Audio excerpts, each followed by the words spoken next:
আসসালামু আলাইকুম রহমতুল্লাহ। ইন্নাল হামদুলিল্লাহ নাহমাদুহু ওয়া নুসাল্লি ওয়া নুসাল্লিমু আলা রাসূলিল কারীম। আম্মা বা'দ, ফাআউযু বিল্লাহি মিনাশ শাইতানির রাজীম। বিসমিল্লাহির রহমানির রহিম। প্রিয় দর্শক, লানাতুল্লাহ, আল্লাহর অভিশাপ। এই অভিশপ্ত জাতি হলো ইহুদি। এরা মহান সৃষ্টিকর্তা আল্লাহ তাআলার সৃষ্টির মধ্যে সবচেয়ে নিকৃষ্ট অভিশপ্ত জাতি হলেন ইহুদি জাতি। এদের উপরে আল্লাহ তাআলা অভিসম্পাত করেছেন সূরাতুন নিসার 52 নং আয়াত। মান আল্লাহ তাআলা বলেন লাআনাহুমুল্লাহ, তাদের উপরে আল্লাহ তাআলার অভিশাপ। আর যাদের উপরে আল্লাহ তাআলার অভিশাপ হবে তাদেরকে মুক্তি দেওয়ার মতো আর কে থাকবে? তারা দুনিয়াতে চিরলাঞ্ছিত এবং পরকালে অনন্তকালের জাহান্নামের লাঞ্ছিত শাস্তির মধ্যে আবদ্ধ থাকবে। ওমাইয়ালানিল্লাহু ফালান তাজিদা লাহু নাসীরা, যার উপর আল্লাহ তাআলার অভিশাপ তুমি তাদের কোনো সাহায্যকারী পাবে না। সূরাতুন নিসার 52 নং আয়াত। তাই অভিশপ্ত জাতির বাস্তবে কোনো প্রকৃত সাহায্যকারী নাই, না দুনিয়াতে না আখিরাতে। তারা মহান সৃষ্টিকর্তা আল্লাহ তাআলার অভিশাপযুক্ত। কারণ কি?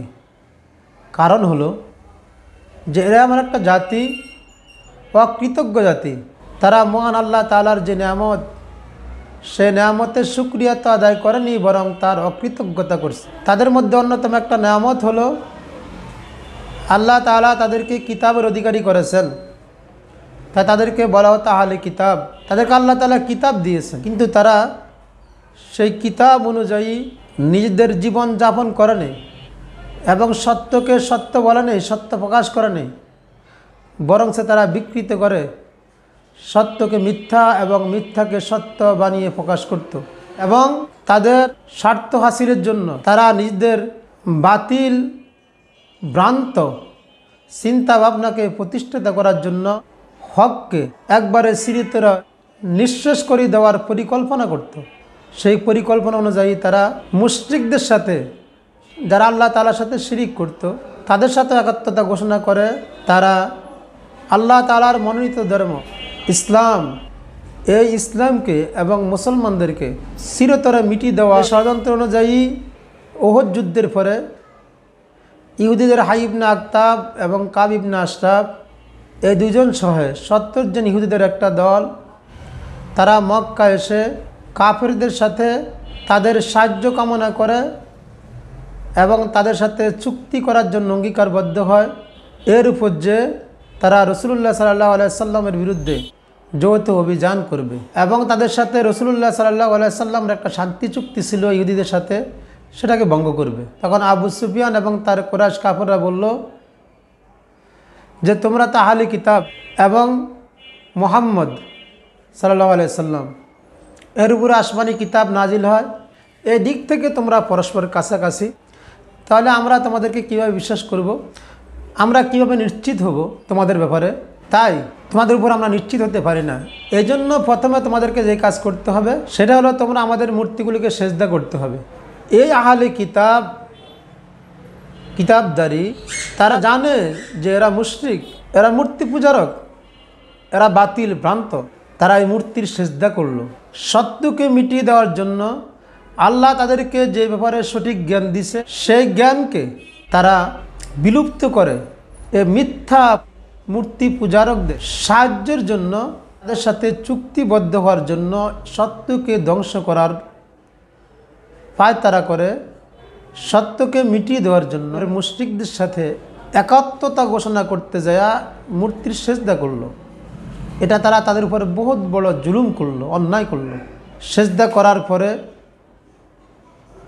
আবু সুফিয়ান তাদেরকে বলল, তোমরা বলো যে আমরা কি সুপথপ্রাপ্ত না মুহাম্মদ সাল্লাল্লাহু আলাইহি সাল্লাম সুপথপ্রাপ্ত?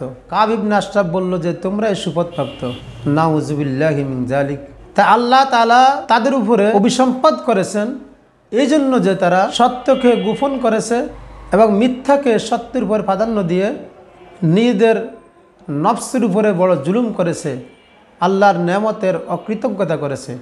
আল্লাহ তাআলা সূরাতুন নিসার 51 নম্বর আয়াতে এই কথা উল্লেখ করেছেন, আউযু বিল্লাহি মিনাশ শাইতানির রাজীম, বিসমিল্লাহির রহমানির রহিম, আলাম তারা ইলাল্লাযীনা উতু নাসীবাম মিনাল কিতাব। আপনি কি ওই সমস্ত লোকদেরকে লক্ষ্য করেন নাই যাদেরকে কিতাবের কিছু অংশ দেওয়া হয়েছে? এই কিতাবের জ্ঞান থাকার পরও, আল্লাহ এক এই কথা জানার পরও ইউকমিনুনা বিল জিবতি ওয়াত তাগুত, তারা জিবত এবং তাগুতকে বিশ্বাস করেছে। এটা দুইটা মূর্তি, এই দুইটা শব্দের অনেক ব্যাখ্যা, এর মধ্যে একটা হলো দুইটা মূর্তির নাম, একটা জিবত একটা তাগুত। ওই যে তারা মূর্তিকে সেজদা করলো এবং এটাকে সঠিক বললো। ওয়ায়াকুলুনা লিল্লাযীনা কাফারু, এবং তারা কাফেরদের ব্যাপারে বলল যারা কুফরি করেছে, আল্লাহর সাথে শিরিক করছে, অহরহ আল্লাহকে বাদ দিয়ে গায়রুল্লাহ, আল্লাহ যাদেরকে সৃষ্টি করেছেন তার সৃষ্টি জিনিসের পূজা করতেছে। হাউলাই, এই সমস্ত লোকেরা অর্থাৎ এই কাফেররা, এই মূর্তি পূজকরা, আহদা, তারাই বেশি হেদায়েতপ্রাপ্ত, সুপথে রয়েছে। নাউযুবিল্লাহ মিন যালিক মিনাল্লাযীনা আমানু সাবিলা, ঈমানদারদের থেকে যারা মুমিন মুসলমান আল্লাহর একত্ববাদে বিশ্বাসী। আল্লাহ তাআলা বলেন যে আপনি তাদেরকে লক্ষ্য করেন নাই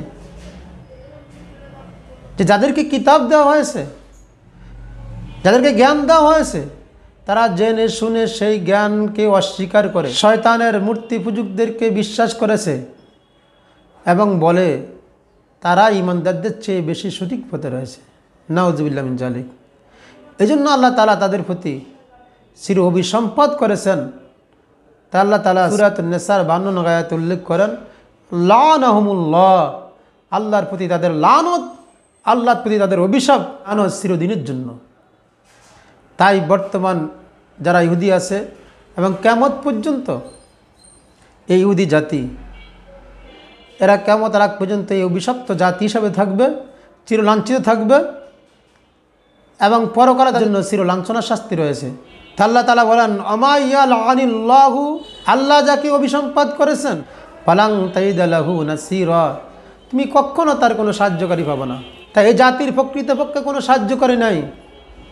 যদিও বাহ্যিক দৃষ্টি থেকে যদি দেখা যায়, হাকিকতে তাদের প্রকৃতপক্ষে তাদের সাহায্যকারী কেউ নাই, তাদের ধ্বংস অনিবার্য।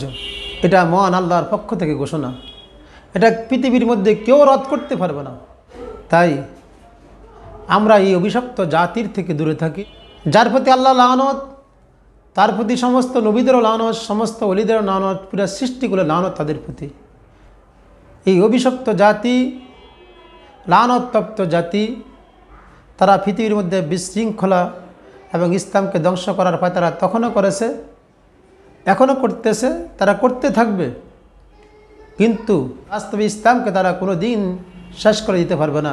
ইসলামের বিজয় অবশ্যম্ভাবী, কারণ আল্লাহ তাআলা নিজের জাতির কসম করে বলছেন যে আল্লাহ এই পৃথিবীর কানায় কানায় কানায় কানায় ইসলামকে ভরপুর করে দিবেন। আল্লাহ তাআলা আমাদেরকে দিনের উপরে ইস্তেকামাত থাকার তৌফিক দান করুক এবং অমুসলিমদেরকে আল্লাহ তাআলা হেদায়েত দান করুক, তারা যেন জেনে বুঝে শুনে ইসলামের মধ্যে দীক্ষিত হতে পারে। আল্লাহ তাদেরকে সেই নসিব করুক, বলি আমিন।